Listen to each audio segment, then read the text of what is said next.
हमारी प्रतिदिन की रोटी कार्यक्रम का स्वागत। आज का ध्यानांश अभी की पीढ़ी। हिजकिय्याह ने दीवार की ओर मुँह फेर कर यहोवा से प्रार्थना की। 2 राजा अध्याय 20 पद 2। वर्ष 1964 में युवा पर्यावरणविद जैक वेनबर्ग ने कहा, 30 से अधिक किसी पर कभी भी भरोसा न करें। उनकी टिप्पणी ने एक पूरी पीढ़ी को रूढ़िबद्ध कर दिया। कुछ बातें जिसका वेनबर्ग को बाद में पछतावा हुआ। पीछे मुड़कर देखते हुए उसने कहा, मैंने बिना सोचे समझे कुछ कहा जो पूरी तरह से विकृत और गलत समझा गया। मैंने बिना सोचे समझे कुछ कहा जो पूरी तरह से विकृत और गलत समझा गया।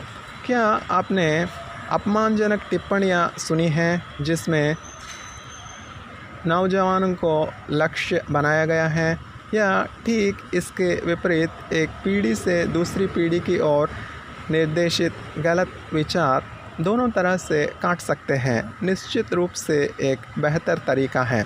हालांकि वह एक उत्कृष्ट राजा था, हिजकिय्याह ने दूसरी पीढ़ी के लिए चिंता की कमी दिखाई।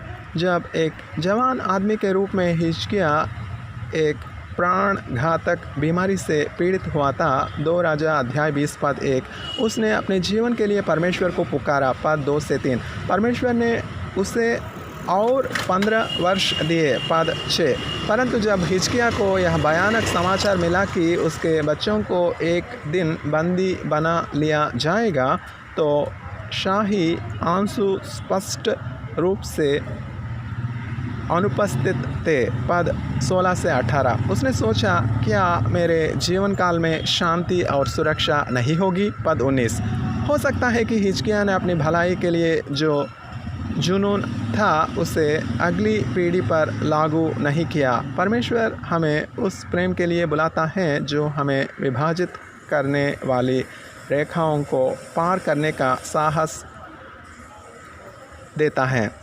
पुरानी पीढ़ी को युवकों के नए आदर्शवाद और रचनात्मकता की ज़रूरत है, जो बदले में अपने पूर्ववर्तियों के ज्ञान और अनुभव से लाभ उठा सकते हैं।